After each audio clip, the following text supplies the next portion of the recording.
Hi நண்பா, இன்றைக்கி உங்களுக்காக என்ன கொண்டு வந்திருக்கேன் பார்த்தீங்கன்னா, நம்ம ஷாப்பில் இருக்கிற ஃப்ளோரான் செட்டப் ஃபுல்லாகவே உங்களுக்கு இன்றைக்கி வீடியோவே எடுத்து போடலான்னு சொல்லி தான் ஒரு காமிக்கிறக்கு வேண்டி எட்டு வந்தேன் நண்பா. இதில் வந்து பார்த்தீங்கன்னா நம்மள்ட்ட இம்போர்ட்டர் நிறைய வந்துருந்துச்சு. சரி, ஸ்டாக்கப் போடுறது அப்படியே ஒன்றா போட்டுருவோமேன்னு சொல்லி தான் இதுலேயே ஆட் பண்ணிட்டேன்.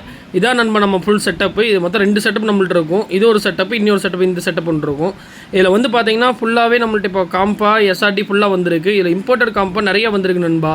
ரொம்ப லோவஸ்ட் ப்ரைஸாகவே நம்மள்ட்ட இருக்குது. இம்போர்ட்டர் காம்பா ஒவ்வொன்றுமே வந்து பார்த்தீங்கன்னா நல்ல பாலிட்டோட இருக்குது. இதே பேபிஸ் வேணாலும் காம்பாவில் பேபிஸ் வேணாலும் கொடுத்துடலாம் நண்பா. யாருக்காச்சும் வேணும்னு சொல்லிச்சுன்னா நீங்கள் டிஎம் பண்ணுங்கள், வாட்ஸ்அப்லேயும் பண்ணலாம், இல்லை இன்ஸ்டாலையும் பண்ணலாம். ஆல் ஓவர் இந்தியா ஃபுல்லாகவே நம்ம ஷிப்பிங் பண்ணி தான் நண்பா இருக்கோம்.